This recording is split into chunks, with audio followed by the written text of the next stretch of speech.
Buenas tardes, les saluda Gabriela Punín, docente del Departamento de Filosofía, Arte y Humanidades.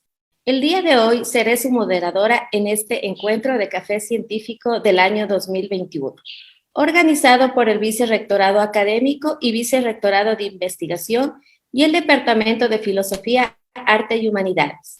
En el mes de noviembre, al conmemorarnos las fiestas de Loja, hemos visto la necesidad de abordar el tema de investigación en las artes en academia universitaria, en el cual se abordará la problemática de investigación relacionada en las artes en academia.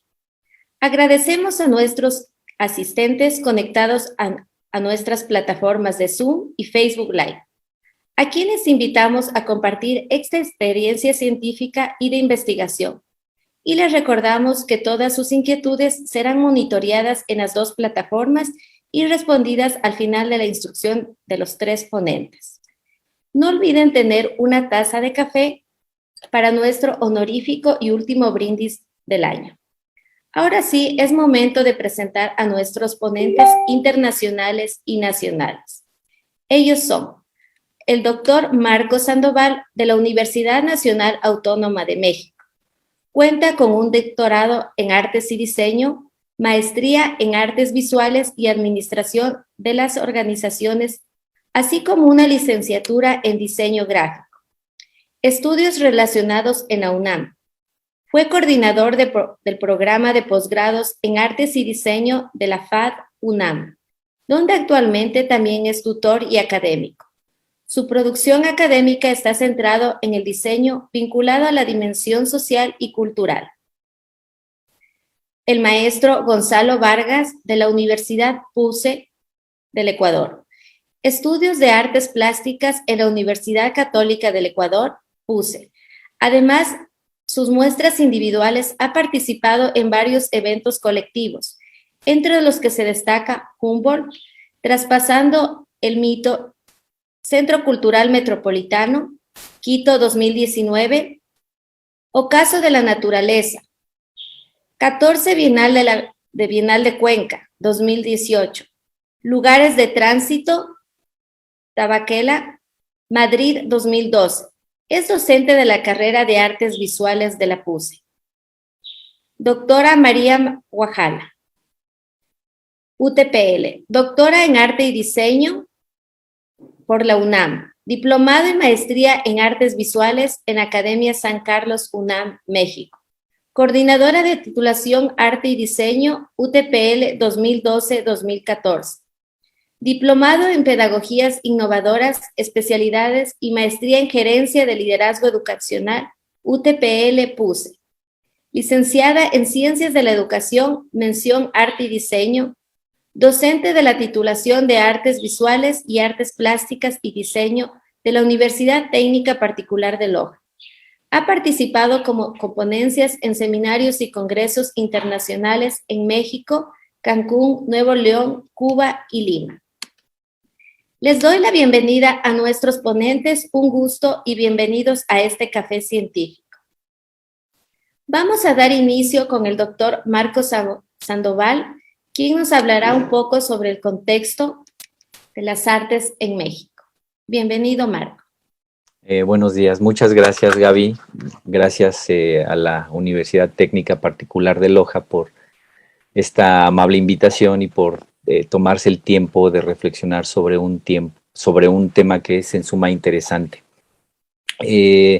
No tengo una presentación como tal, pero trataré de hilar una serie de ideas que me parece que son muy importantes en el contexto de la relación que guarda la academia, la investigación y las artes.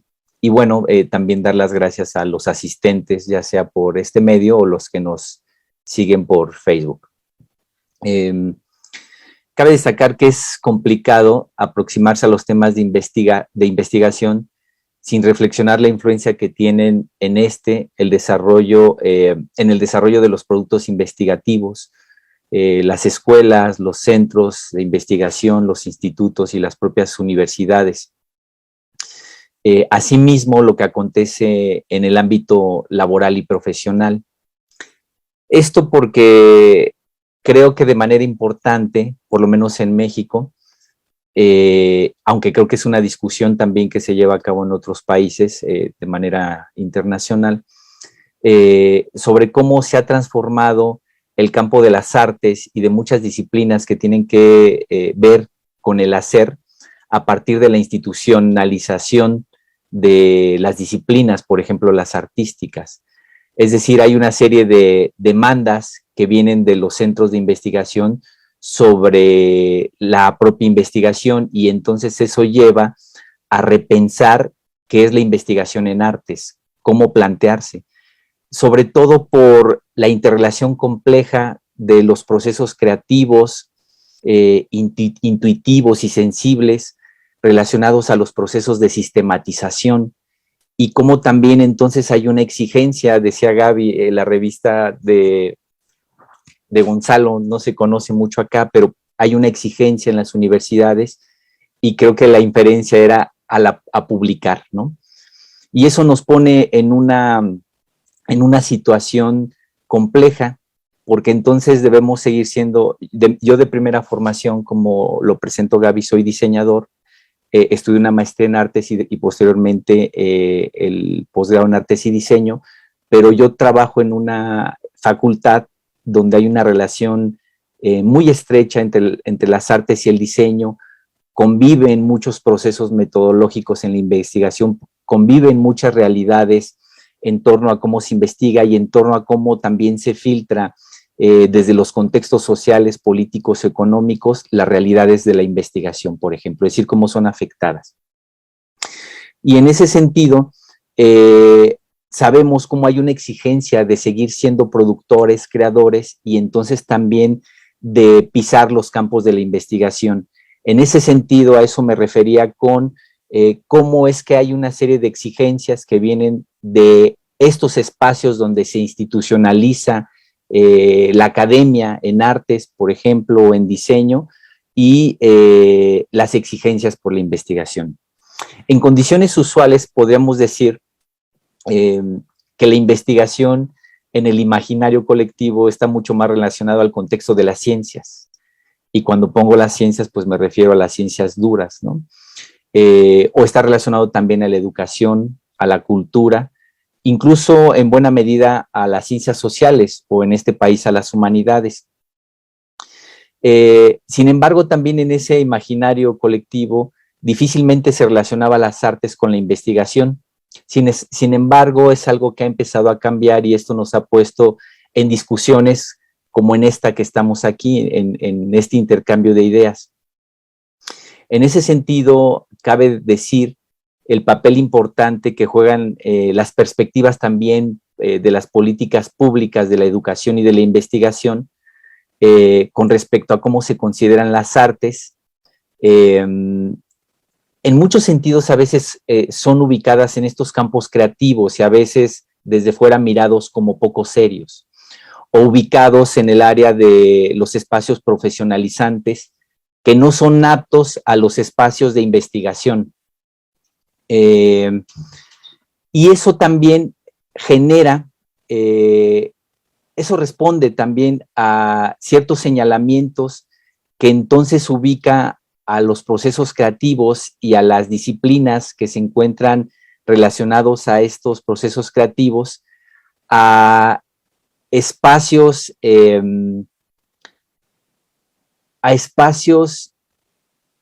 de señalamiento con respecto a sus procesos, con respecto a sus productos y con respecto también a las consecuencias que generan socialmente. Es decir, que estos señalamientos que se hacen a veces incluso desde las políticas gubernamentales, desde la máxima autoridad que indica qué es y qué no hacer investigación, limita en todos los sentidos los alcances del desarrollo de estas áreas, en el sentido de la investigación, en el sentido de su reconocimiento social, de la aplicación profesional. Incluso podría decir que eso también lleva a la repercusión de orden económico. Y eso entonces obliga, como decía al principio, a repensar, sobre todo desde la academia, la investigación en artes para validar cómo los procesos de conocimiento que se generan desde las artes, en este caso desde los diseños, también producen u ordenan elementos de conocimiento que tienen una relevancia fundamental en el orden social y en muchos ámbitos, como en el económico y incluso en el político. Creo que muchos de las reflexiones sobre la investigación en artes y de estos posicionamientos vienen desde la academia. Y entonces, desde este gremio es importante tener estas reflexiones que modifiquen el cómo se ve lo que hacemos socialmente desde las áreas que nos interesan, que son las artes. Considero que la percepción y la producción de las artes han sido constantemente resignificadas a consecuencia de sus usos, funciones y contactos culturales con los que se ven expuestos a diferentes planos de acción, tales como los espacios académicos, los despachos, las agencias, los talleres de producción, los museos, las galerías, en general los espacios de orden cultural. Y esto también contribuye a que constantemente se esté resignificando lo que se hace y cómo se hace. En ese sentido, vale la pena, a mí me gusta considerar mucho a un autor que se llama Rubén López Cano, que hace reflexión sobre las artes desde una perspectiva musical, pero posiciona la investigación artística desde una perspectiva donde la creación es fundamental. Él presenta una serie de elementos a considerar en las áreas de trabajo prácticas y presenta ciertos tipos de conocimiento de problemas y también de implementaciones particulares. Hay muchas coincidencias conceptuales y profesionales con respecto a su planteamiento desde el área de la música y de lo que pasa en las artes visuales o incluso en el diseño. Él menciona que en la investigación-creación hay una serie de consensos sobre su definición desde los centros de enseñanza y también de los órganos oficiales. Sin embargo, dice que no hay todavía acuerdos tácitos, explícitos, desde estos órganos sobre los métodos de investigación que estén perfectamente delineados y de alguna manera eso posibilita un campo de reflexión sobre la articulación de cómo se investiga en artes. Él caracteriza 3 aproximaciones a la investigación. Una, le va a llamar desde los discursos homologadores y está centrado en el reconocimiento que se da en la investigación a partir de los rigores de búsqueda y de reflexión respecto a cómo se hace, cómo se practican las artes desde el propio hacer. Esto me parece muy interesante porque yo creo que hay una condición desde los artistas y desde los diseñadores también, que estamos en el campo de la creación, en pensar y en asumir que hay investigación al momento que se crea y se hace, es decir, que los productos artísticos en sí mismos son productos investigativos, porque se parte de que se genera una experiencia de conocimiento, aunque a veces en esto también, y estamos en estos procesos, quedamos a deber en la definición de cómo se hace, en qué condiciones, de qué forma se genera este conocimiento. Creo que desde esta perspectiva hay un consenso común en que sí se genera conocimiento desde los procesos de hacer, aún sin precisar sus formas. Pero, como decíamos al principio, y Gaby lo esbozaba, desde las instituciones, por lo menos los que estamos en la academia, hay una exigencia de homologar la producción de las artes como actividad de investigación científica. Y entonces cuando hablamos de investigación científica es validar lo que hacemos a partir de otros productos de investigación que se han generado en otras áreas. Y muchos de estos productos de investigación tienen que ver con las demandas desde estas políticas públicas de qué significa investigar. Y eso entonces, literalmente, obliga a los artistas, a los diseñadores, además de generar los propios proyectos, las propias creaciones, a moverse a otro tipo de productos que sean igualmente aceptados en el ámbito de la investigación científica. Y con eso nos referimos, no estoy hablando desde una perspectiva moral que sea malo, simplemente eso obliga a un desplazamiento y a una tensión en la academia a crear, pero también a escribir papers que tengan index, a escribir capítulos del libro, a escribir libros. Y entonces esto ha puesto en el escenario internacional una serie de demandas sobre los propios productos que se generan en nuestras áreas, ¿no? Como las curadurías, las propias exposiciones, el libro de artista, mucha producción proyectual, objetual, conceptual, que también es parte del hacer intrínseco de lo que está en nuestra profesión. Y en ese sentido, yo creo que estos temas que se abren en la discusión universitaria son muy importantes, dado que desde la universidad se pueden generar estas reflexiones y posicionamientos que afecten socialmente lo que pasa en áreas tan fundamentales como la de las artes.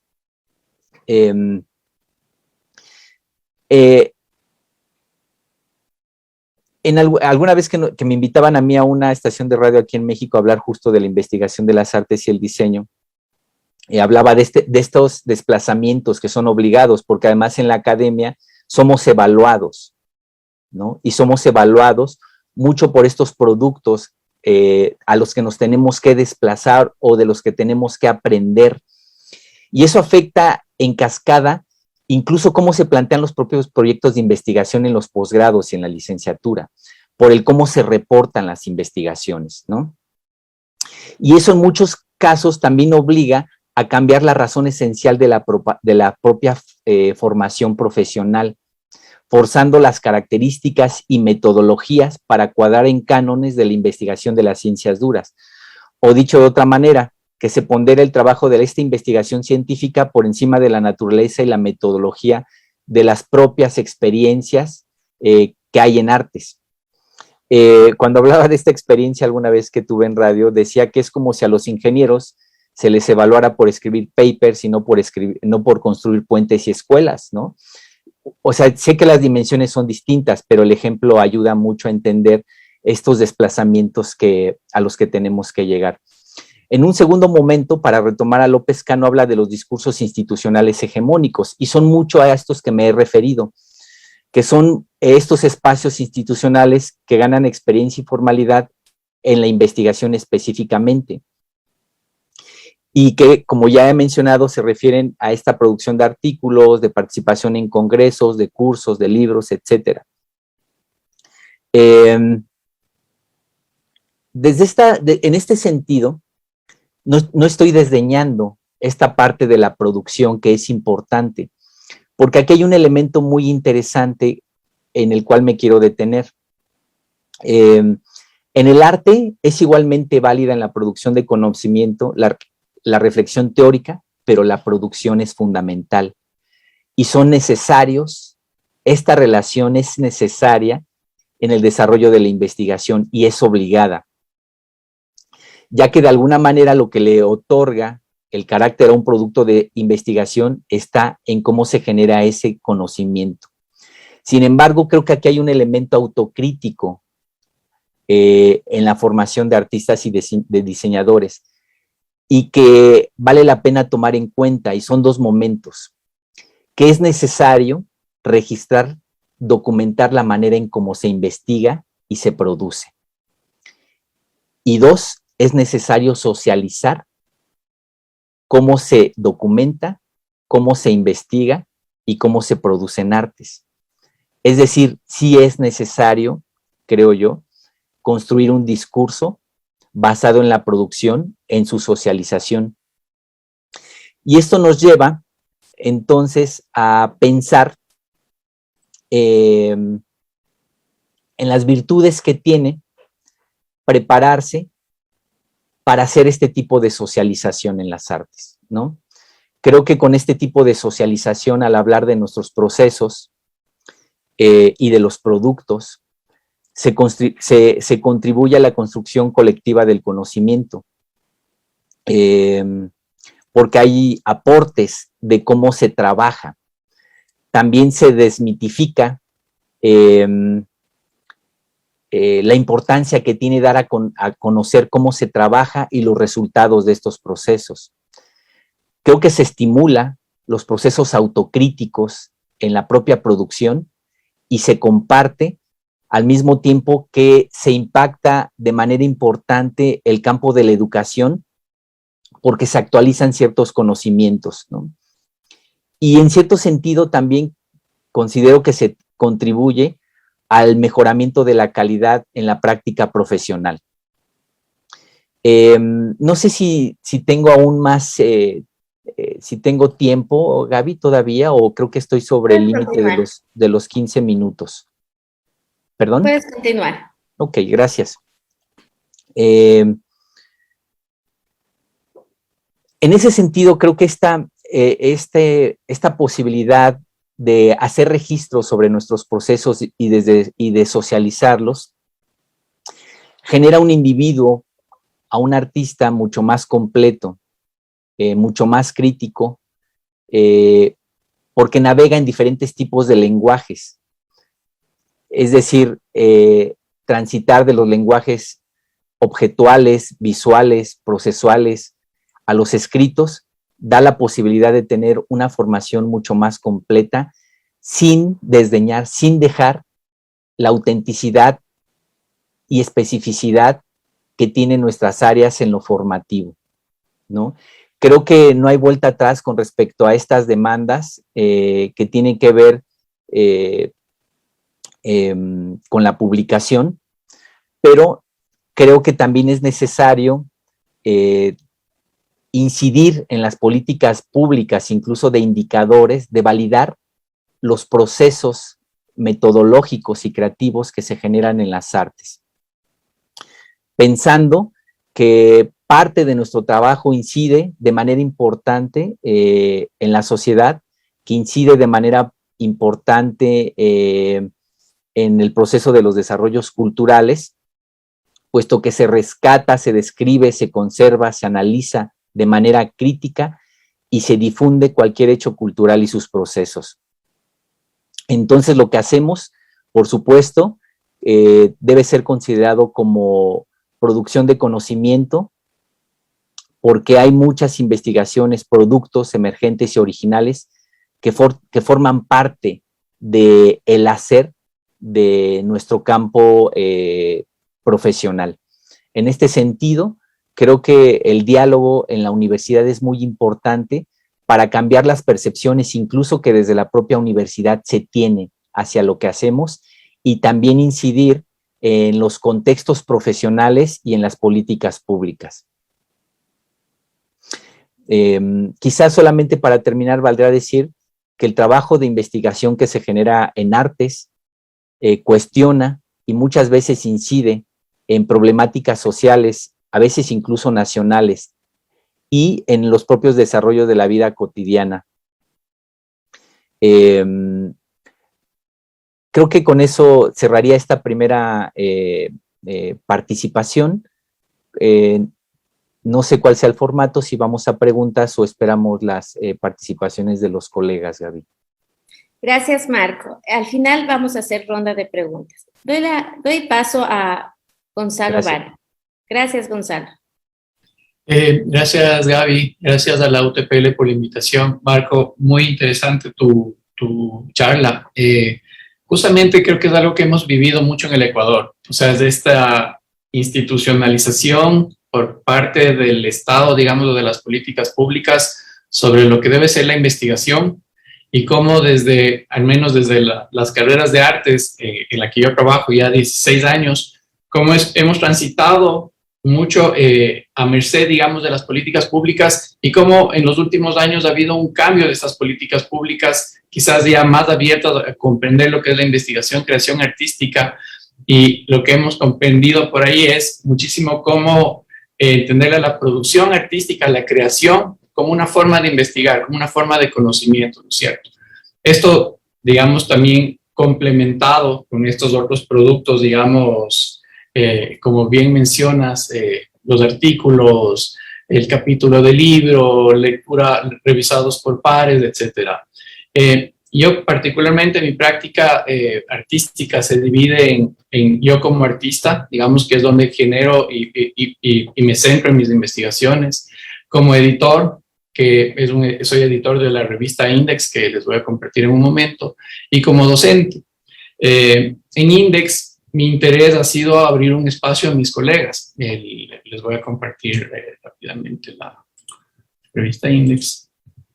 Index es una revista que ya tiene 6 años, está indexada de cajón en Latindex, Cielo, Endoa, Redibet, Dialnet, etcétera.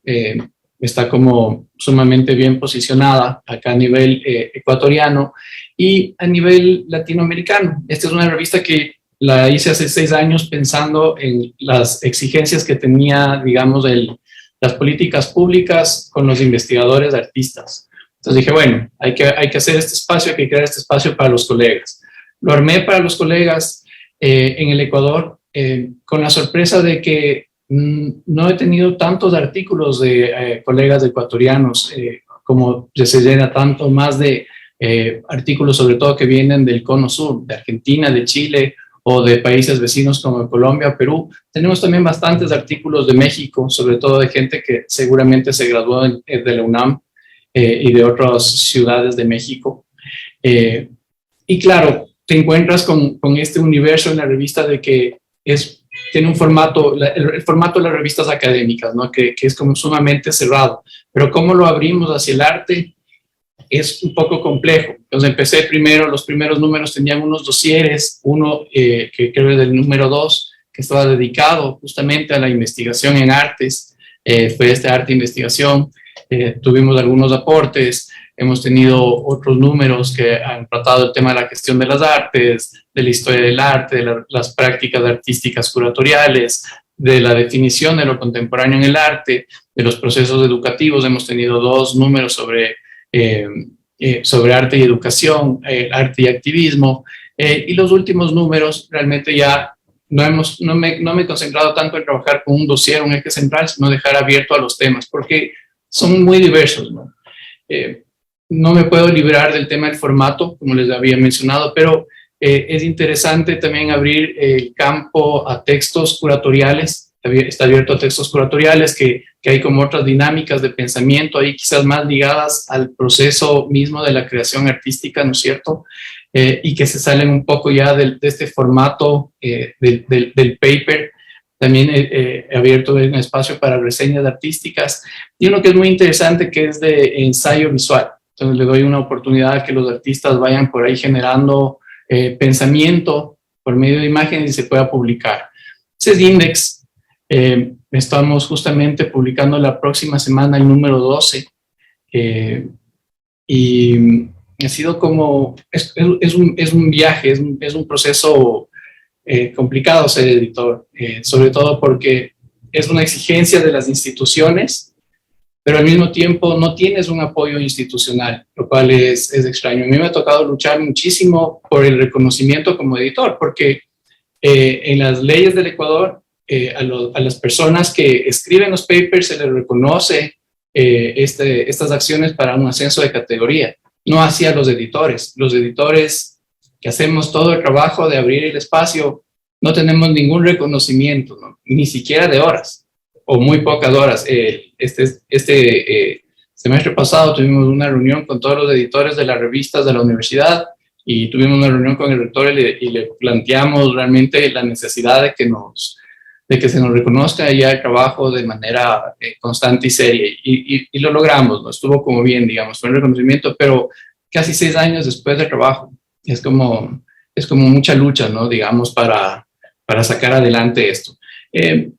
Están invitados, ahorita está cerrada la convocatoria, pero la vamos a abrir en enero. Están sumamente invitados a participar y les agradezco muchísimo por la difusión que puedan hacer de la revista. Ese es como el lado de editor. Quiero compartirles ahora un poco algunos de mis proyectos artísticos y cómo he llegado a esto. Les voy a mostrar como los últimos 3 proyectos que he trabajado.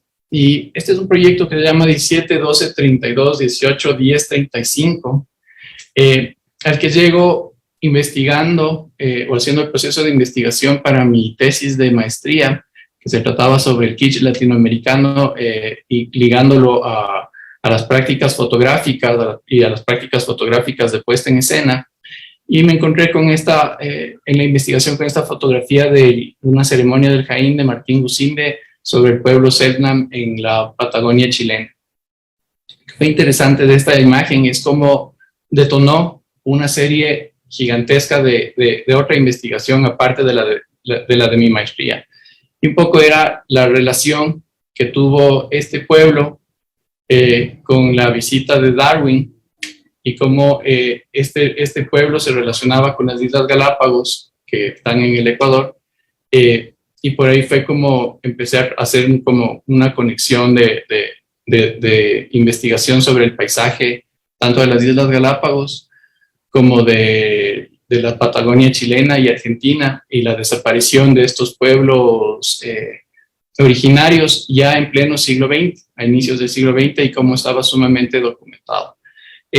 Estas 17, 12, 32, 18, 10, 35 son 2 fechas, son las fechas de la entrada del Beagle a Tierra del Fuego, cuando pasa por lo que ahora se conoce como el Canal del Beagle, que antes se llama Onashaga. Y es de este primer encuentro de Darwin con los pueblos originarios. Y un poco las representaciones que él hace en su diario. En su diario de viaje, él aún no está pensando tanto en la teoría de la evolución de las especies, pero hay un pensamiento que es clave, y hay una frase que cito, dice: no puedo creer que nosotros vengamos de ellos. Y es clave para entender el punto de la evolución. No los ve como contemporáneos, simplemente ya los ve como viviendo en el pasado. Y bueno, en el viaje de Beagle sube por las costas de Chile, se queda en el Perú, da como algunos viajes y luego sube a Galápagos, en donde esta otra fecha es la 18, 10, 35, es la última fecha de la salida de Darwin en su diario, cuando está en las Galápagos.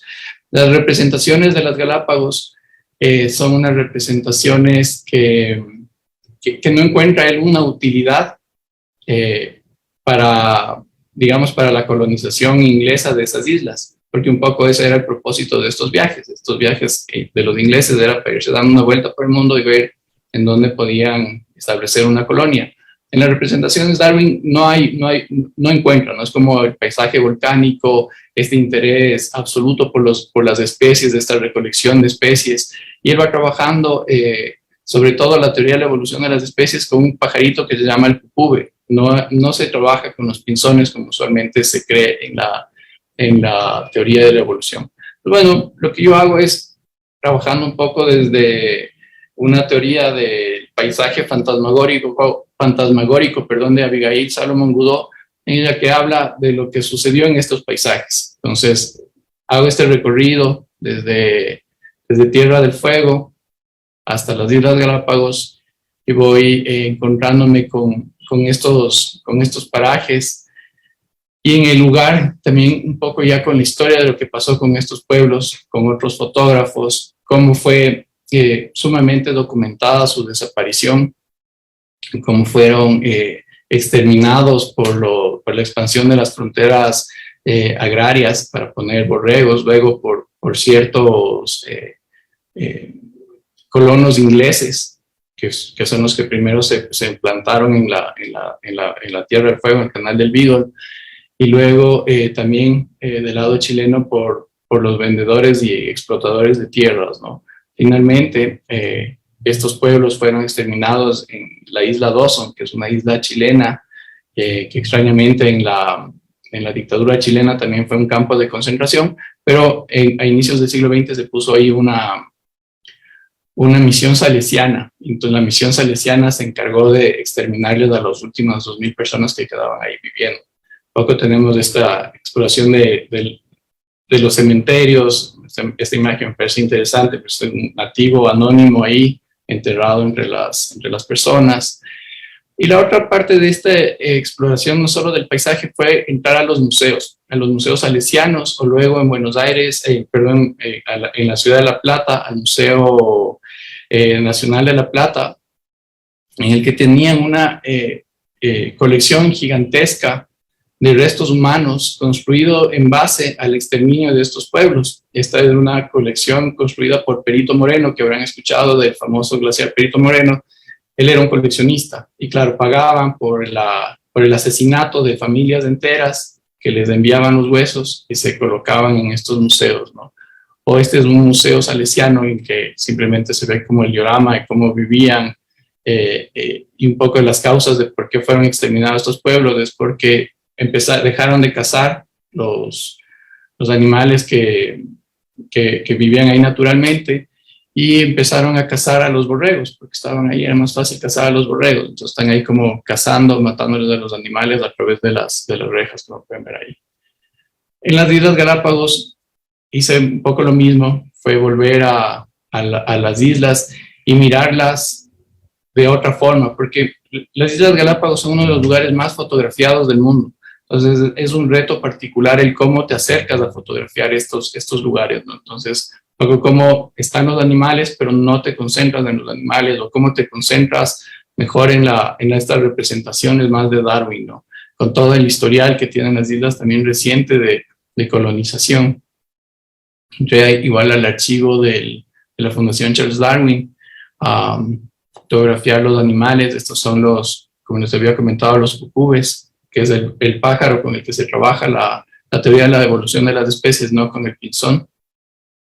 Y seguir jugando un poco con el tema del paisaje. Es lo rico de un poco de estos procesos de investigación en los que yo me planteaba, es que puedes hacer una investigación a priori de lo que quieres hacer, pero realmente cuando estás en el lugar es donde te empiezas a encontrar con cosas, ¿no? Con qué pasó, qué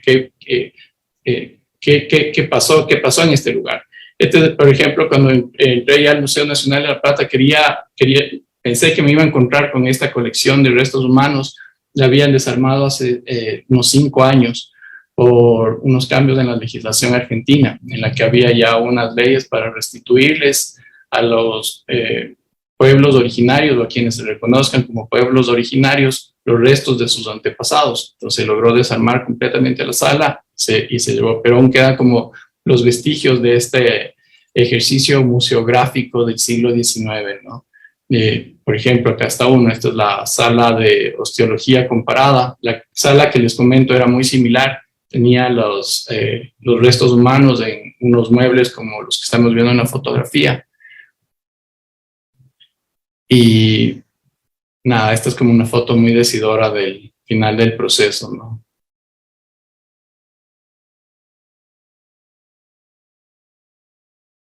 Acá hay algunas fotografías, me parece interesante estos procesos de investigación, exhibirlos. Creo que ahí eso es interesante en un poco lo que hablaba Marco hace un momento, este socializar, ¿no es cierto? Socializar la producción. No necesariamente se va a ver nuestra producción artística como un paper. A querido serle un libro, habrá que ver si es que se le puede llevar un libro, pero en realidad la finalidad era esto, era hacer una gran instalación fotográfica. Esto fue en el espacio de la Alianza Francesa en el 2017. Y tuvo una buena acogida, creo yo. Fue como un momento de ligar tres países en realidad con una sola línea en común, que era como no se había pensado antes. Y hacerlo por medio de la fotografía. No les comenté, yo he trabajado muchísimo con fotografía y todas estas reflexiones que las realizo vengo haciéndolas por medio de la misma fotografía, de la historia de la fotografía y de la práctica y la enseñanza misma de la fotografía. Este es estudio sobre el corazón de los Andes. Este es otro proyecto que lo exhibí el año pasado. Aquí lo que me interesaba o me interesó mucho fue partir de una fotografía también, que es o mejor, no es una fotografía, perdón, es una pintura que es del corazón de los Andes, de Frederick Edwin Church, que es pintada en 1859. Esta pintura de Church, para que Church viene al Ecuador en ese entonces, no la pinta in situ, la pinta en Nueva York, pero hace una serie de estudios acá en el país, como una serie de estudios previos. Y también está como muy imbuida de la lectura del Cosmos de Humboldt. Y Y este tratado de Corazón de los Andes de Church es un tratado sobre lo que es el cosmos de Humboldt y sobre todas las plantas que están aquí, sobre todo el paisaje, la geografía y lo que significa el Chimborazo para Humboldt en ese momento y para Church también, que se pensaba que era la montaña más alta del mundo. Esta es una pintura romántica, ¿no? Entonces, lo que yo hago es ir pensando en estudios previos, contemporáneos, para una pintura que se pintó en 1859. Entonces, retomo el tema de las técnicas que son importantes aquí, cómo pensarle el estudio previo a una pintura de 1859. Entonces lo hago primero por medio de la fotografía, hago como esta fotografía con medios analógicos y digitales, trabajo con cámaras de placa de 4x5, hago fotografías digitales y también empiezo a trabajar haciendo levantamientos digitales dentro del archivo del Instituto Geográfico Militar y hago el levantamiento topográfico de las montañas y las llevo como a estas nuevas formas de pensarle, muy cercanas a los videojuegos. Yo soy muy fan de los videojuegos, entonces me gusta mucho este universo y cómo se percibe el paisaje. Yo he estado en videojuegos en los cuales realmente te has sentido sobrecogido por paisajes. Hay paisajes que estás viendo un atardecer en algún lugar y te quedas viendo el atardecer en el videojuego. Es loquísimo, ¿no? Luego fue esta como traducción a otros materiales, ¿no es cierto? A otro tipo de reflexiones. Este trabajo digital lo llevé a bronce, escalas, son una escala 1:1.000.000 de las montañas, puedes ver el perfil, ilustración, tengo una versión en animación, y lo mismo hice con el volcán Cotopaxi. El Cotopaxi es una montaña también que Church la pintó y fue parte como de esta serie de las montañas de los Andes ecuatorianos. Subirse a la montaña, practicar también un poco el tema del andinismo. Cuando vives aquí en el Ecuador, las montañas, sobre todo cuando vivimos en los Andes, las montañas son como parte de nuestra vida, ¿no? Creo que la gente, los andinos, tenemos una cosa: cuando nos vamos a lugares que no hay montañas, nos entra una nostalgia así como muy fuerte, bien rápido, porque es como nos permite ver el horizonte y también es una manera de vida, creo yo, que nos constituye el vivir entre montañas y tener como estos horizontes siempre cambiantes. Bueno, ahí hay como algunos detalles. Este fue cuando el volcán estaba en erupción. Tuve suerte, estuve viajando a Guayaquil, estaba erupcionando, foto. Hacer como esos estudios entrar por otro tipo de estudios de geología también, ¿cierto? Ligándole como a la historia misma de la representación también del paisaje. Cotopaxi. Y la exhibí igual el año pasado. Esta fue una experiencia interesante porque fue la primera muestra que en el Ecuador se abrió después de la pandemia. Entonces fue muchísima gente, íbamos como muy cuidados. Yo incluso tenía una paranoia enorme con mascarilla, con visor y nada, y daba como muchas visitas guiadas. Fue como una experiencia muy rica esta de poder socializar después de estar encerrados casi 8 meses, ¿no?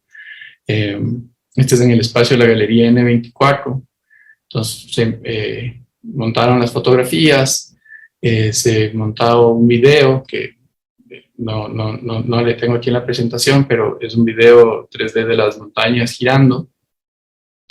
Tenía una pieza sonora que era como parte de este ejercicio de simulación, que es un sintetizador que iba simulando el sonido del viento, y lo que ligaba era absolutamente con la idea de la muestra, que lo que estamos viendo es una simulación, y el arte mismo es eso, no es una simulación de algo, no es algo, estamos simulando algo por medio de una serie de técnicas históricas, y un poco era lo que estaba planteando aquí, y hacer además de este ejercicio de repensarle a la pintura esta de Church. Acá, en este libro, es la primera geografía del Ecuador de Manuel Villavicencio, es una edición de 1870 más o menos, y estaba abierto igual en una página en la que estaba un grabado del Chimborazo, ¿no? Pensando que estos libros se hacían las ilustraciones eran placas de grabado. Entonces era como les menciono, este juego con todas con toda la historia de la representación del paisaje. Me faltaba el óleo, que hubiera querido que esté la pintura de Churchill en la entrada de la exposición, pero es imposible, está en el Met, entonces, pero bueno, está ahí la referencia. Como unas imágenes más, un poco del montaje. Y este es el último proyecto que hice este año, fue comisionado por el Museo de Casa del Alabado. Este es un programa que se llama Zarigüeya, y el Museo Casa del Alabado es un museo de arte precolombino que está situado en una casa al lado de la Plaza San Francisco, en el centro de la ciudad. Es una casa muy antigua, es una casa del siglo XVI, remodelada, y es quizás el museo de arte precolombino más lindo que tiene el Ecuador. Tiene una colección increíble. Un poco lo que hice fue, retomando quizás el tema de este interés por explorar las técnicas o la historia de la representación, me basé en trabajar en esta figura jamacuaque, que es de una cultura de la costa. Y lo que hice fue como acercarme por medio de la fotografía y por medio de la digitalización 3D. Les escaneé a muchísimos objetos, incluyendo este jaguar, y salió esta primera serie que se llama Colisiones. En Colisiones lo que hice fue como ir incrustando los objetos precolombinos con objetos de otras culturas y también con objetos de la historia del arte, un poco pensando y aquí tratando de construir un poco lo que a uno le enseñan o me enseñaron a mí muy tradicionalmente, como es la historia del arte. Y claro, tenemos la historia del arte y tenemos como la historia de estos pueblos precolombinos está en un capítulo que se llama Otro o lo exótico y está como constituido mayormente por una historia occidental, ¿no es cierto? Entonces era como irles colisionando en su momento a todos estos objetos, porque en la historia del arte incluso hay objetos que son arqueológicos o no, o ya son históricos, pero no están dentro, digamos, del canon de la historia del arte como entenderíamos, pero ya son considerados piezas importantes de la historia del arte. Entonces yo les estoy como ahí haciendo este ejercicio de choque, ¿no? de que compartan un mismo espacio simultáneamente. Me interesaba aquí el tema también de la ilustración y del dibujo. Estos son dibujos que obviamente son digitales, pero cuando los ves también parecen grabados, ¿no es cierto? Parecen unos aguafuertes, son dibujos y luego los voy relacionando con este ejercicio de las ciencias o cómo las ciencias también usan mucho de las técnicas que usa el arte como para explicar el mundo. Entonces está el tema del dibujo, está el tema de la fotografía, está el tema del escaneo 3D, son técnicas que igual las usa la ciencia, ¿no es cierto? Entonces, cómo están muy relacionadas y cómo nosotros ahí quizás diferimos en lo que queremos hacer o decir versus lo que quiere hacer o decir la ciencia sobre un objeto. Están estos objetos. Luego, sobre este objeto 3D, y ahí está el código QR, si ustedes le quieren escanear ahora, lo que podemos hacer es llevarnos de este objeto que es parte de una colección privada, aunque en teoría es nacional, pero los custodios son la colección privada. Te puedes sacar del museo y te puedes llevar a tu casa, ¿no? Entonces puedes cogerlo, se abre un filtro del Instagram y tienes el jaguarcito y lo puedes hacer pasear. Aquí estas son una serie de fotografías del jaguarcito paseándose por mi casa. Un poco aquí lo que me interesaba era eso, es como tener la ilusión de sacarse el jaguar de la custodia patrimonial y llevarse a tu casa, y la otra esa falsa ilusión de posesión que te da la fotografía en las redes sociales, ¿no? Es como piensas que eres eso o estás vendiendo una idea cuando en realidad no es como pura ilusión. Ahí les dejo el código QR, si quieren le pueden escanear, o está también en la cuenta del Museo Casa del Alabado y pueden jugar con este jaguarcito. Trabajando sobre el jaguar, luego lo llevé a otra versión, que es una versión impresa en filamento PLA, un poco pensando ya en esta relación de los materiales contemporáneos, la cerámica, un material que aún es cotidiano para nosotros, pero más cotidiano para las culturas precolombinas, pero como el plástico es un material más cotidiano para nosotros. Hice esta versión, digamos, más cercana, una vez más, de nuevo, volviendo a los videojuegos, y hice una animación. Si me permiten, un ratito les voy a compartir la animación.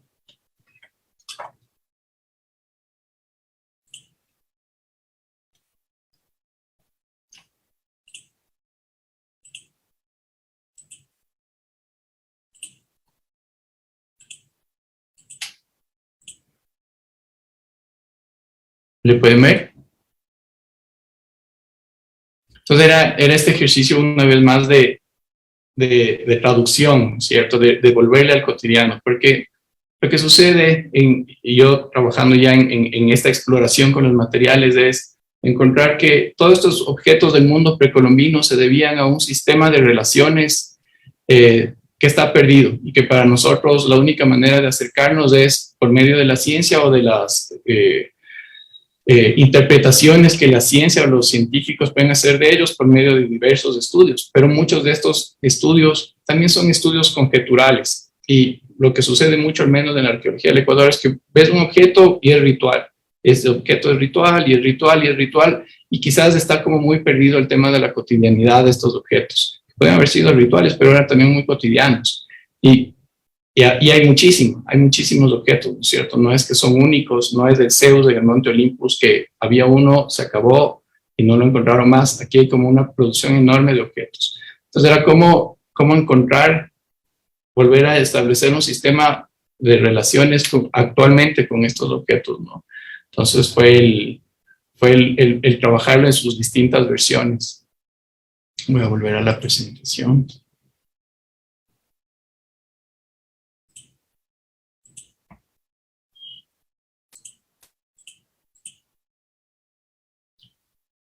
Luego a este objeto le presenté así, era como el objeto en una pantalla, la animación en una pantalla, el objeto que estaba sobre un mat de corte, y estaba en esta mesita de luz el negativo de la foto que vimos al inicio. Y un poco lo que me interesaba sobre este mat de corte era no el objeto en sí como que sirve para cortar hojas o qué sé yo, sino porque tiene una escala, y lo que quería dejarle a la gente era como esta idea de la escala, porque también como parte de la investigación fue averiguar si habían como equivalencias de las medidas de estas culturas Jamacuaque o Tolita, que son con las que más trabajé, al sistema métrico decimal, y no hay. Hay como estudios muy amplios sobre el mundo inca, pero no hay cómo medían ellos. Entonces están estos objetos, que fue también como esta cuestión muy de juego, muy lúdica, de pensar cómo se pudo haber establecido un sistema de medidas. Entonces la pieza de la izquierda es como un disco, entonces es una manera de hacer una pieza con mis manos. La segunda, la del medio, es como una parte de mi brazo, de mi antebrazo, es una medida de mi antebrazo, puede ser como una forma de medir. Y la bolita que está en el lado derecho es una bola de arcilla, y es una manera de hacer un peso, ¿no es cierto? Y están montadas sobre unas bases de plata, pensando también, una vez más, en la relación de este material con la fotografía, con la plata, con la historia de las sales de plata para la fotografía, y la plata como material que usaban ellos para su orfebrería, ¿no es cierto? Y la arcilla no cocida, pero bruñida, como este ejercicio de hacer cerámica y de relacionarlo de nuevo con la cotidianidad de los objetos precolombinos. Y también hice un gran mural, digamos, ya de fotografías de los objetos que me llamaron la atención. Me llamó muchísimo la atención como estas representaciones del mundo animal. Y aquí en el medio del mural, que ya van a ver otra foto de cómo quedó armada, están dos dibujos de Olaf Holm, que es sobre la arqueología del litoral. Holm fue como un gran aporte a la arqueología del Ecuador, y claro, y es de esta relación del dibujo con las ciencias, ¿no es cierto? Nosotros como artistas le relacionamos al dibujo con el arte, con la ciencia, con el diseño, pero acá es este sentido utilitario del dibujo. Sin embargo, aquí yo en este ejercicio hice dos cosas. De la fotografía, primero le saqué una escala fotogramétrica que debería tener si es que fueran fotografías que las pueda usar la ciencia. Cuando le quitas la escala, realmente se pierde la noción del tamaño, y estas fotografías cobran otro sentido, cobran un sentido más artístico de documentación de la pieza. Y lo mismo cuando le quitas del pie de foto a las ilustraciones. La una es una casa, la otra es una planta. Le quitas, está descontextualizada, y tienes como otra manera de entrarle a los objetos, ¿no? Están como algunas de las fotografías. Les había comentado, trabajo mucho con técnicas analógicas. desde hace algunos años y se montó así. Entonces tenías en una esquina como los dibujos, las colisiones, y del otro lado enfrentado estaban las fotografías. Era como este juego de fotografía, dibujo, de lo que puede ser ahora, cómo podemos comprenderles ahora estas piezas, cómo se pueden comprender a las piezas en el lado con las fotografías desde la ciencia. Estaban las fotos de la realidad aumentada acá, con un código QR que la gente podía ponerse a jugar ahí con el jaguarcito en media sala. Estaba acá en una mesa las otras 3 versiones de los jaguares. Y al salir en la sala estaba la pieza original, que me gustaba mucho como este ejercicio muy a los Joseph Kosuth con el ejercicio de la silla, de tener el objeto original, tener como las distintas representaciones y el concepto que era en general todo lo que estaba en la sala. Unas fotografías más, cómo se presentó el mural. Esta pieza Jamacuaque es increíble, realmente me encantó. Tuve la suerte de entrar a la reserva y en la reserva podría hasta ahora seguir haciendo fotografías de las piezas de la reserva. Pero claro, me encontré con esta que eran gemelos. Me quedé con él, que era como el gemelo más bajito, y dije, a ver, vamos a trabajar con él. Y es eso, me llama mucho la atención, porque claro, entiendes lo que era en su momento de la cultura jamacuaque, pero también uno tiene unas maneras de interpretarles a las obras basadas en todo tu bagaje cultural y personal. Entonces, para mí era también un personaje de anime japonés. Entonces, ¿cómo entras, ¿no? ¿Cómo te relacionas y cómo puedes y quieres trabajar con las piezas? Y lo que es interesante es eso que me pasa a mí también le pasa a mucha gente. Entonces, mucha gente veía y era como, quizás esta es la pieza que más les gustó, fue con la que todos lograron como entrarle de una y relacionarse de una. El ejercicio de verle caminar era así maravilloso. En un punto quería meterle en un videojuego y que puedas controlarle y que puedas como ir caminando entre estas ruinas de estos paisajes así vectoriales y todo, pero nada, creo que funcionó muy bien solo con el ejercicio de animación.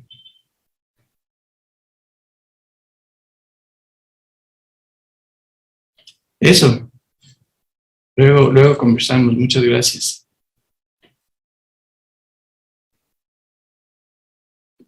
Gracias, Gonzalo. Felicitaciones por tu proyecto, muy interesante. Gracias, Gaby. Antes de iniciar a la tercera ponente, los invitamos a observar el siguiente video que hemos preparado para resumir los acontecimientos más importantes de los encuentros científicos en este año. Y luego los invitamos a tomar un corto pero preciso brindis por la taza de café. Veámoslo a continuación.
Vamos a dar paso a nuestra tercera ponente, María Guajara.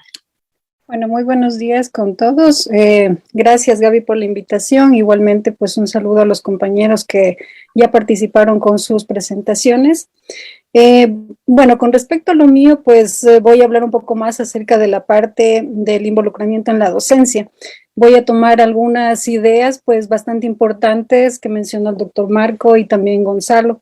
Entonces, pues, primeramente, pues, enfocarme mucho en aquello, pues, de destacar la importancia de lo que es la investigación en el arte, más que todo por el hecho del sentir de los estudiantes, ¿sí? Como estamos como en la calidad de docentes, pues participamos con ellos a diario y desde el punto de vista de ellos, pues hay una falta de valor hacia el trabajo que ellos hacen en las aulas de clase, hacen cuando hacen las exposiciones que maravillosamente pues nos decía hace rato el doctor Marco acerca de la socialización.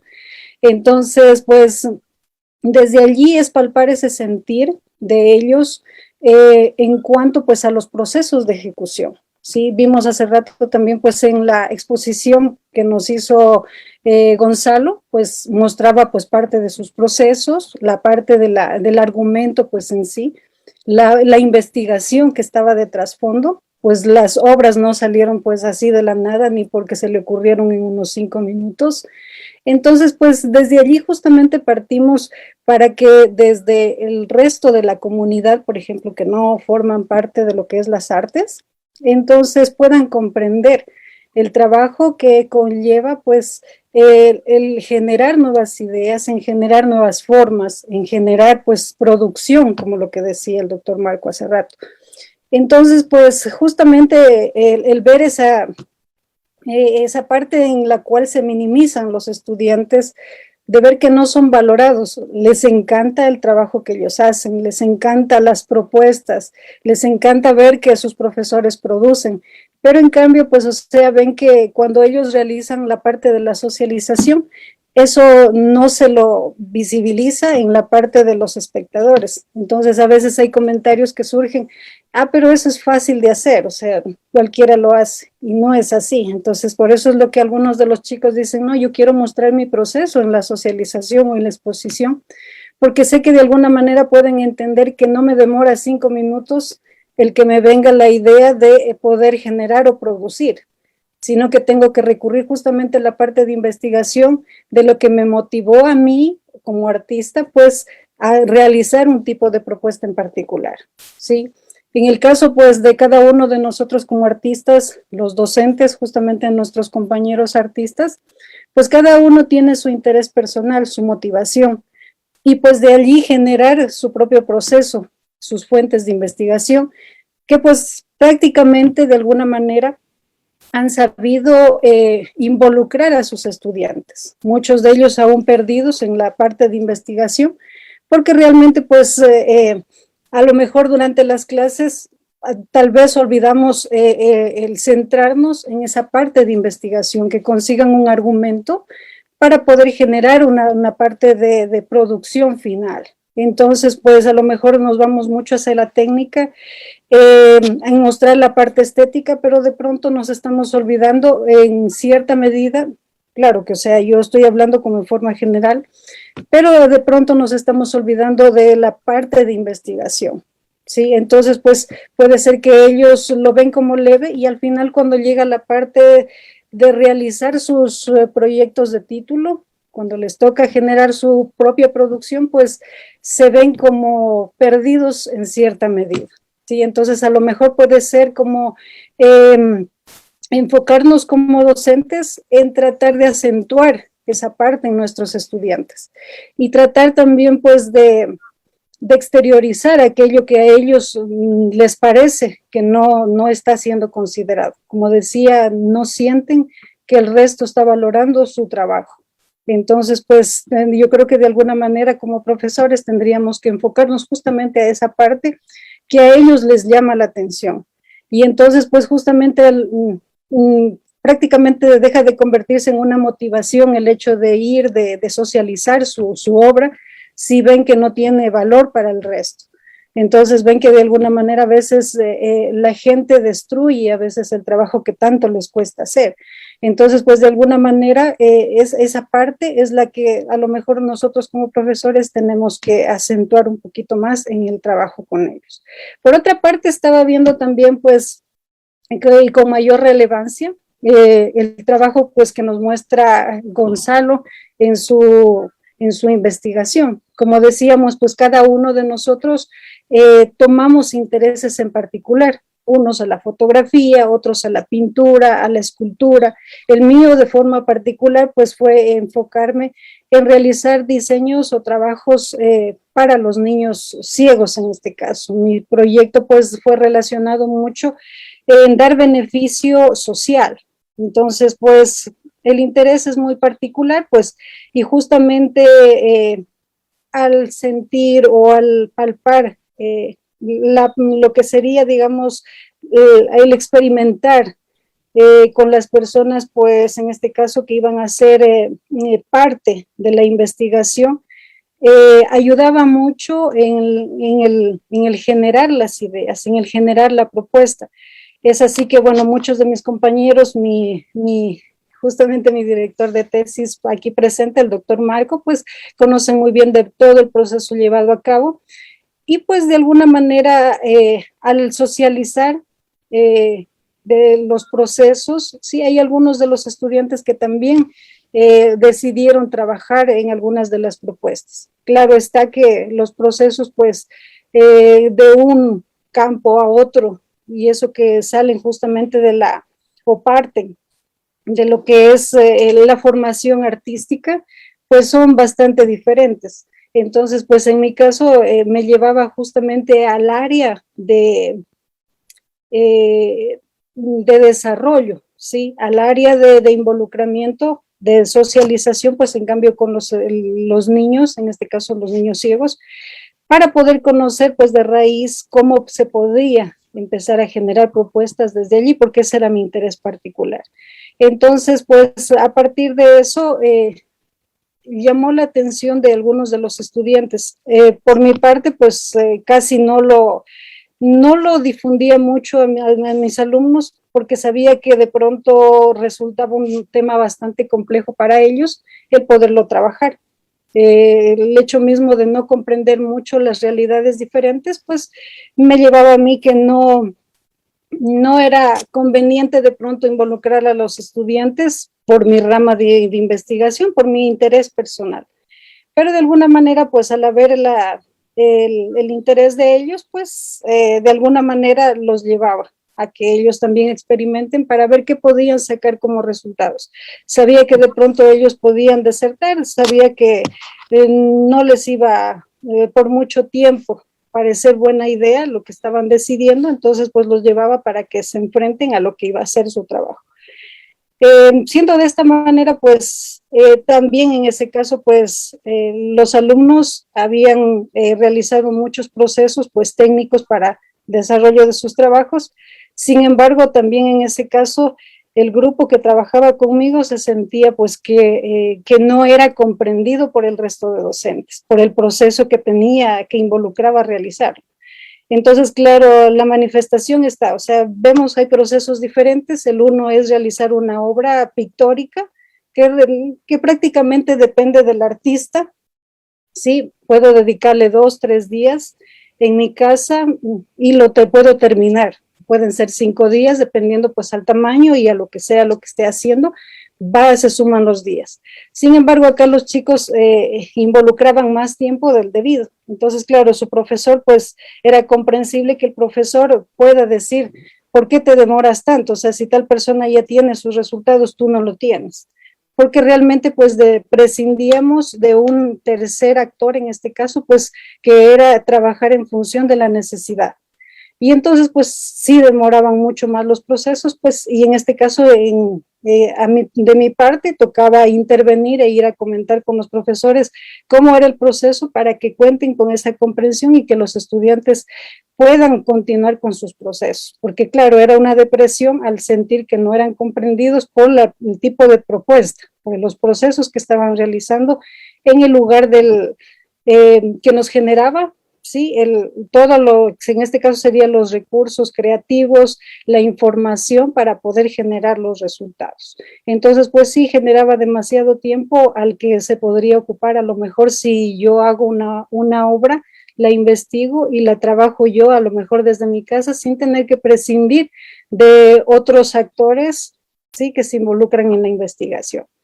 Entonces, en ese caso, pues, algunos resultados, pues, ya se los mostraré. Vamos a ver de una vez, compartamos acá.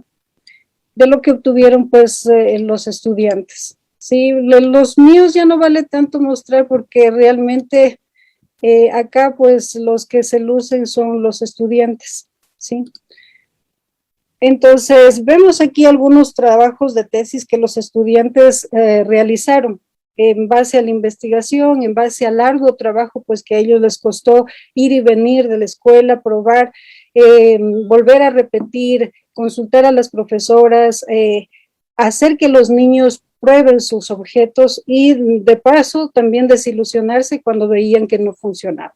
Entonces, vamos a ver uno de ellos, por ejemplo.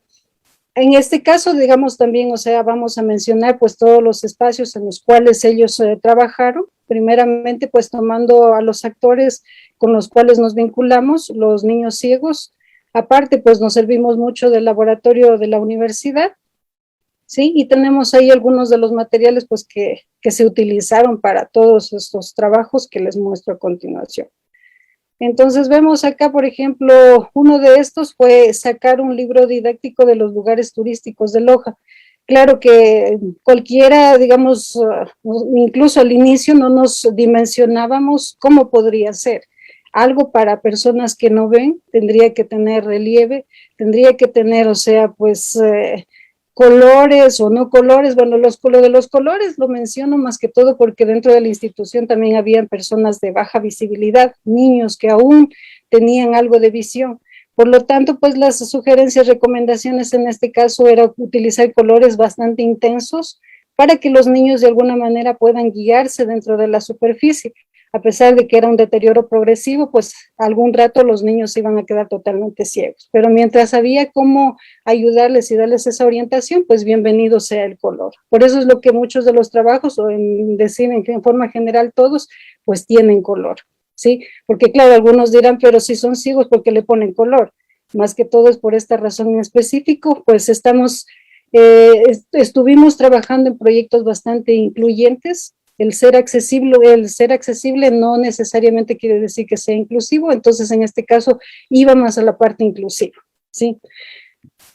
En este caso, pues vamos a ver aquí algunos de los trabajos. Son unas láminas que las estudiantes, en este caso el estudiante trabajó para que los niños puedan orientarse del lugar donde queda exclusivamente cada una de las iglesias de Loja. Entonces, cada una de estas iglesias se simplificó al máximo, verificando, pues haciendo prueba en los niños hasta que ellos puedan reconocer cada una de esas partes.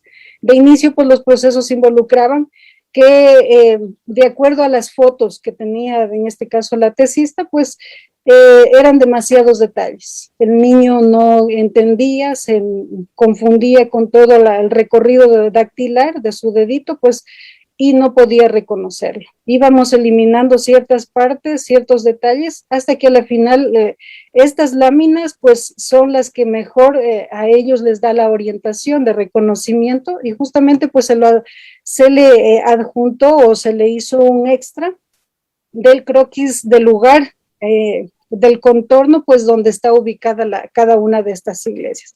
Entonces en ese caso pues en la parte donde están las calles, ¿sí? Se le colocó igualmente el texto en braille para que ellos lo puedan ir leyendo.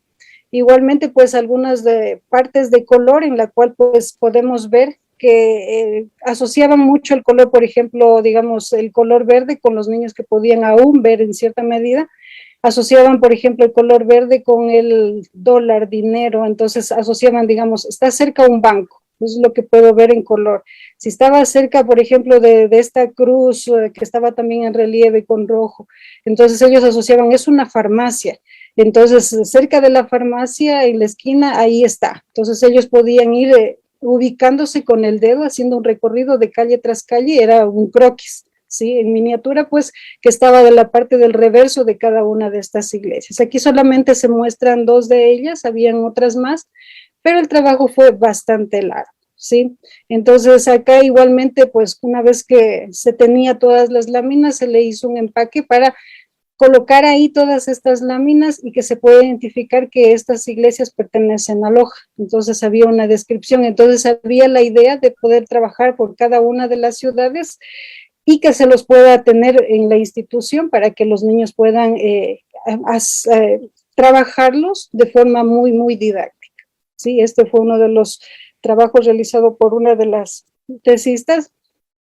Otro de los trabajos, en cambio, cada uno de estos trabajos iba enfocado como a las ciencias naturales, a las matemáticas, digamos, a las ciencias sociales, las ciencias naturales, ¿sí? Entonces, por ejemplo, en este caso, pues lo que se quería conseguir es que de alguna manera los niños aprendan un poco más también con la parte de las letras. Entonces se propuso, hay partes aquí del proceso, no se colocó todo, pero o sea, hay un proceso largo desde la misma parte del bocetaje, empezar por una historia, un cuento que trataba de dar a la final una enseñanza. Sí, en este caso pues vemos ahí claramente representado cómo se quería la construcción, las pruebas que llevó también el hecho de poder llegar a este objeto final, sí, en el cual pues permitía darle la vuelta, era un cuento en forma de cubo que permitía girarlo e ir leyendo dactilarmente, sentir las texturas y asociar, por ejemplo, con el animal en específico, y también tenía una superficie imantada que permitía, pues, de acuerdo a lo que la docente le decía, pues, buscar en su fichero las letras, ¿sí? Tocarlas, reconocerlas e ir ubicando y formar la palabra en esta cara lateral, ¿sí? Entonces había como varias partes que aportaban al aprendizaje, en este caso de los niños, ¿sí? Entonces podían reconocer, podían participar, interactuar, ¿sí? Y a la final, pues dentro estaba el animalito luego de la transformación, pues de lo que era la metamorfosis de la oruga, ¿sí? Para llegar a su estado final de la mariposa. Bueno, esta no es una foto del acabado final, esta era una prueba, pero no encontré una foto del final de esto. Por eso coloqué esta para que más o menos se vea la idea de lo que se quería llegar al final. Otro de los trabajos que se encargaron también de los chicos, estábamos justamente yendo a esta parte de exploración en la escuela y veíamos que a ellos pues les daban mucho material que se ocupaba en las escuelas que no tenían ningún tipo de discapacidad, así es que llamaba mucho la atención de uno de los chicos el generar algo que se asocie directamente a la forma de los objetos, porque mostraban de pronto, decían, esto es una flor y solo se veía círculos, no se veía pétalos, o sea, nosotros no veíamos que había, digamos, un relieve de pétalos. Cuando nosotros cerrábamos los ojos y sentíamos, pues no había esa relación, esa asociación directa. Entonces decíamos, pero ¿cómo les enseñan que eso es una flor si ahí solamente lo que pues, se percibe y se puede sacar, extraer y mover era solamente un círculo? Entonces decíamos, están enseñándoles algo que no está asociado a la realidad directa. Entonces, ese fue el interés, el hecho de trabajar del otro estudiante, y pues empezaron a generar este tipo de objetos en los cuales pues se asociaba también a la parte del estudio de color realizado por Constance, sí, del método de Constance, en el cual pues, o sea, ya nos da la codificación de color, para que los niños también vayan estableciendo o relacionando el color al tocar. Claro que se puede ver que las fichas tienen color, las piezas tienen color, pero para los que no ven nada, pueden sentir esa codificación de color que los lleva a identificar con qué color está esa pieza en específico. Entonces, de esta manera, pues se trabajó también en función de asociar la forma, el color, de que los niños puedan interpretar, incluso de tratar de que los niños también puedan recibir o aprender esta codificación de color, ya que tienen codificación para la parte de lo que es el texto en braille. Entonces también enseñarles, involucrarlos con esta codificación de color para que los que no ven pues puedan identificar esa superficie de qué color es. Entonces, pues sí, igualmente, pues al tener relieves, todo esto pues ayuda al desarrollo sensorial de los niños. Ya. Por otra parte, pues tenemos igualmente otro rompecabezas. Nos basábamos mucho pues en esto de las piezas móviles dentro de los objetos educativos pues para los niños, en los cuales pues también llevaba a tiempo el hecho de determinar cuántas piezas utilizar para un rompecabezas adaptado a la situación de ellos. Se empezó por hacer varias pruebas en las cuales identificábamos que no era lo correcto, las formas incluso de las piezas que calzaban dentro del rompecabezas, así es que se simplificaba y, o sea, pues debemos tener en cuenta pues que estos trabajos eran para niños entre 6 años, 5 años a 7 años, dependiendo pues al grado que estaban cursando, ya que ellos llevan como un año de retraso a los procesos que normalmente pues las personas que no tenemos ese tipo de discapacidad lo hacemos. Entonces podemos ver, por ejemplo, acá la estudiante empezó a trabajar en involucrar pues animalitos como tipo de prototipo en este caso, para ver cómo funcionaba, cómo asociaban los niños. Y entonces vemos acá pues las piezas solamente eran en este número en los cuales se podían ellos trabajar de manera eficiente. Podíamos ver los que tocaban cada una de las piezas, podían ubicarlas y sentir que había la continuidad. Entonces, pues, estas piezas, vemos estos trabajos, pues son ya verificados, probados que funcionaban con los niños al momento de trabajarlos. Entonces, vemos acá, pues acá habían otros animalitos igualmente de tierra, de agua, en el cual pues igual se involucraba los fondos, la parte de texturas, ¿sí? Tratando pues de generar al máximo esa asociación con las formas pues que naturalmente nosotros tenemos, ¿sí? Y entonces pues en la parte de ellos, en la carencia de ellos, pues que no pueden hacerlo, pues por lo menos sentirlo y decir esto se asocia a una escama de pescado, por ejemplo, o en la parte de la abeja que tenía, digamos, el cuerpecito muy suave y empezar a asociar, o sea que nosotros comúnmente vemos a la abeja pues como tiene la textura de su cuerpo. Entonces, pues estos trabajos llevaron pues a los chicos a realizar un proceso bastante largo, porque igualmente tenían que verificar el tipo de texturas para que no confundan los niños la información. Entonces, pues vemos aquí estos trabajos, pues ya, como les mencionaba hace rato, pues son probados por en este caso, los usuarios, los niños.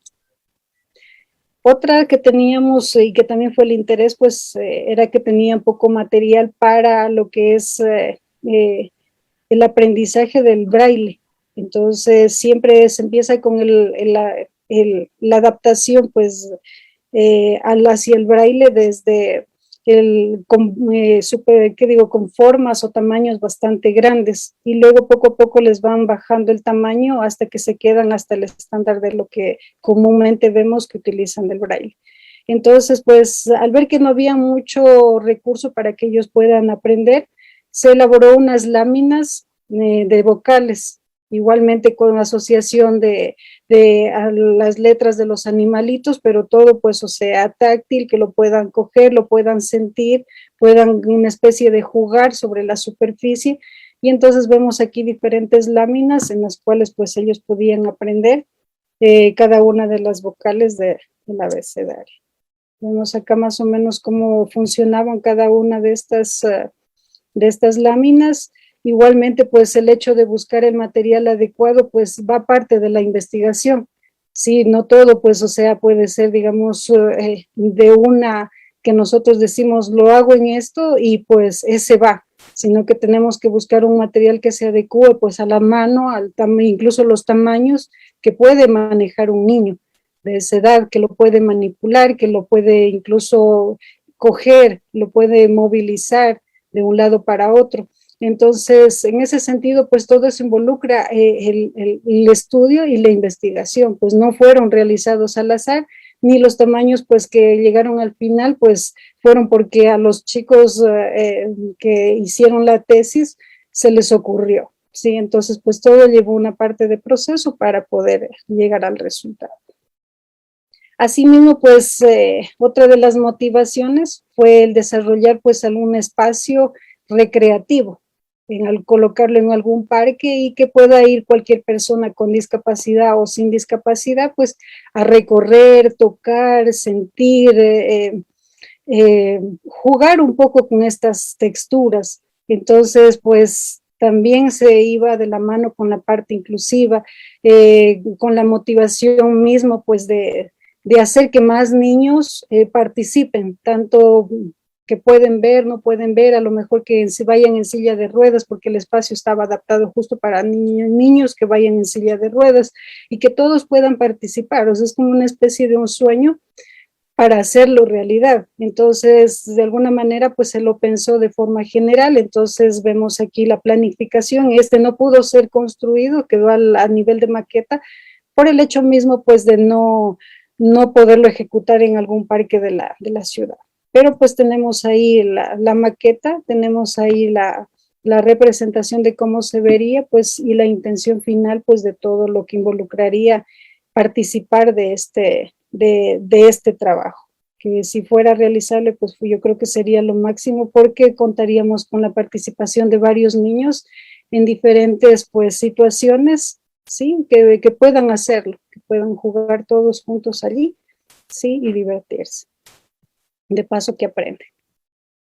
Y finalmente, pues, parte de los trabajos que fueron expuestos en diferentes momentos de construcción, pues vemos ahí que muchos de ellos aún no tienen color, no están definidos ni siquiera en cuánto sería el tamaño, en cuánto sería pues la cantidad de relieves para no confundir o entorpecer pues el aprendizaje de los niños. Vemos todo como en crudo y para la participación de la gente incluso pues con esos trabajos. Vemos acá ya trabajos ya que estaban más terminados en exposiciones y de paso pues a los chicos que eran los protagonistas de sus trabajos. Entonces, como vemos de todo esto, ¿sí?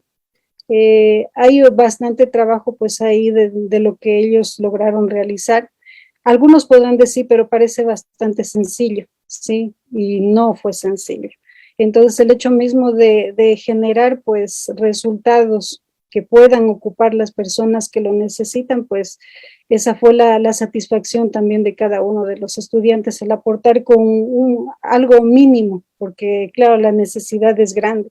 Otra también es que, al ser personas con discapacidad, tampoco están en la mira de proyectos grandes.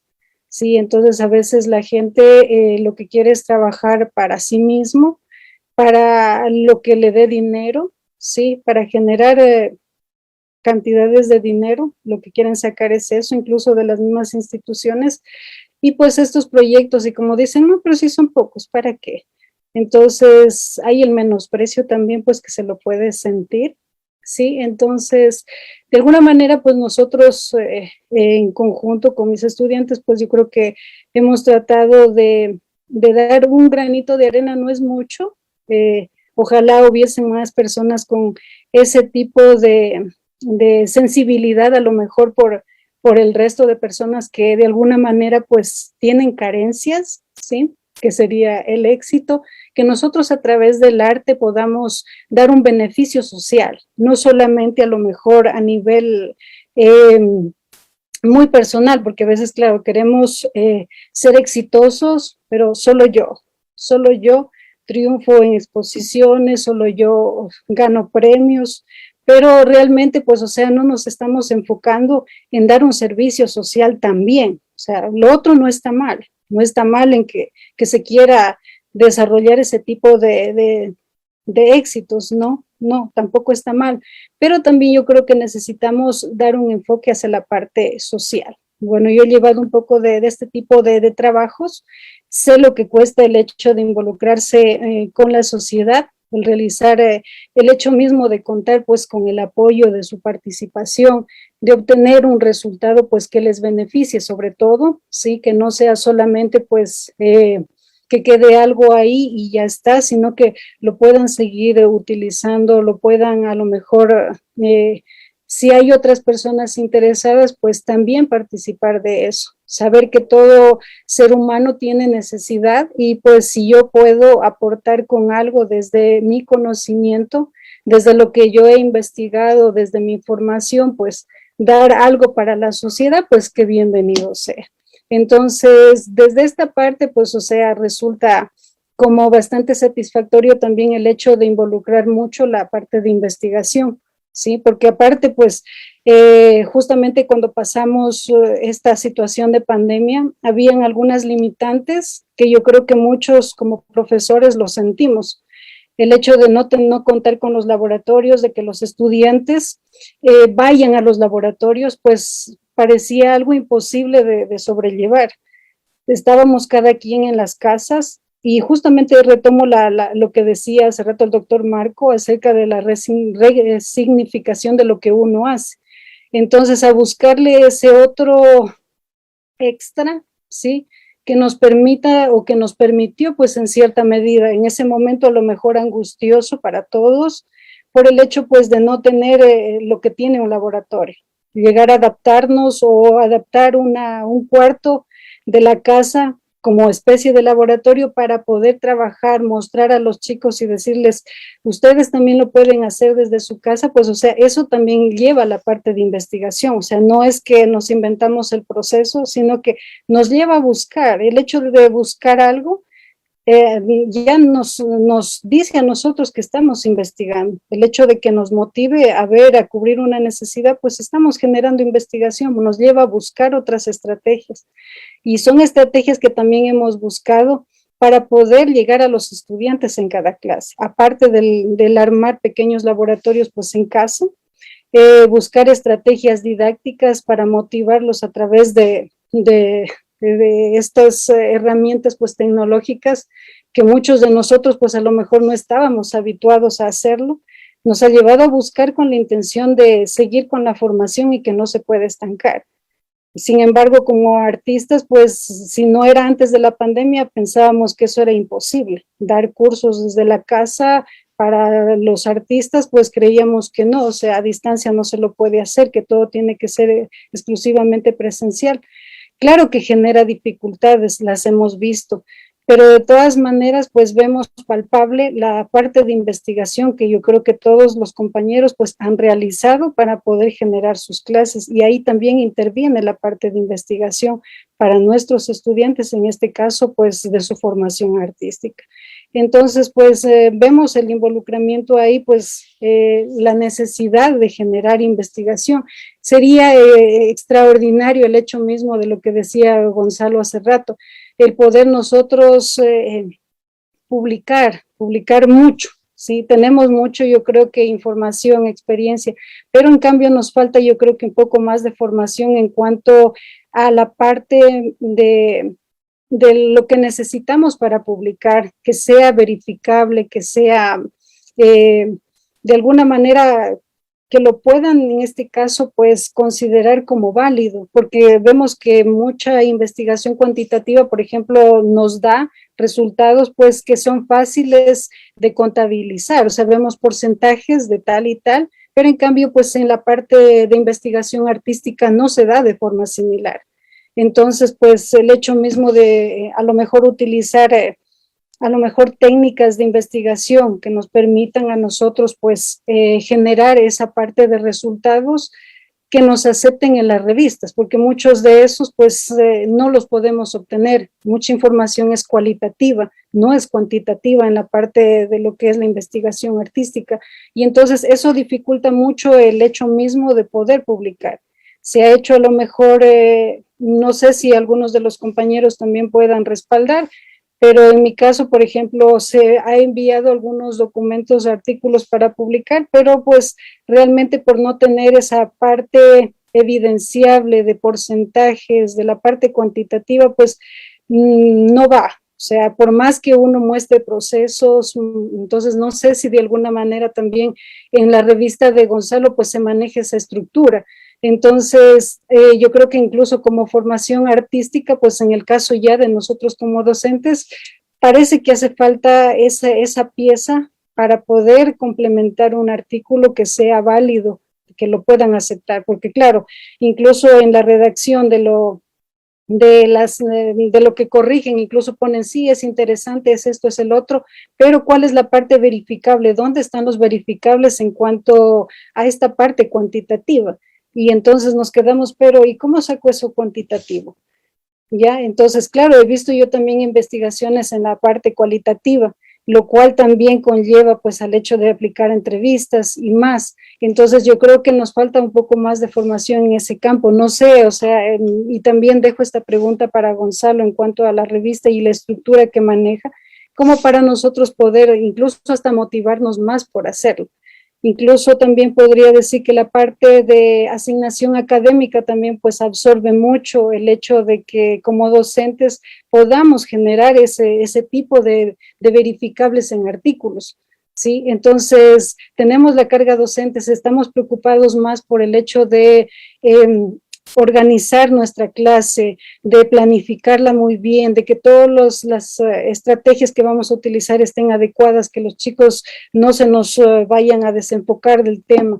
Entonces estamos como al pendiente de eso, que estamos como olvidando la otra parte de redactar, ¿sí? Entonces nos absorbe mucho la parte de la academia. Entonces, de alguna manera, yo sé que, o sea, pues habría que tomar un tiempo extra, pero de todas maneras, pues en este caso sería solamente conocer pues esa estructura que manejan y que sí es pues digamos orientada pues a lo que nosotros hacemos, porque claro, hay frustración y hay desmotivación por el hecho de que al no ser una ciencia exacta, sí, pues realmente nuestros resultados no generan ese tipo de porcentajes, entonces tampoco no tenemos como, podemos escribir varios artículos, pero mandamos a diferentes lados, pero ese es el punto débil que no nos permite publicar por esa parte. Y la otra pues es que de alguna manera contar con el apoyo en este caso pues de Gonzalo, que si su revista pues nos permite poder enviar por los documentos pues a ver si de alguna manera podemos salir por allí. Eso es todo en cuanto a lo mío. Muchas gracias, Gaby. Gracias, Mari. Felicitaciones por tu charla y por todos los aportes que nos has dado esta mañana. Muchas gracias a nuestros ponentes por compartir este espacio científico diferente junto a todos nosotros. Invitamos a todos los participantes a compartir esta experiencia en sus redes sociales con el @Café Científico UTPL y los invitamos a mantenerse alerta a nuestros cronogramas de temas para el 2022. Esperamos que estos temas a lo largo del año hayan aportado de manera significativa a su formación e incentiven la investigación académica. Muchas gracias a todos y a todas.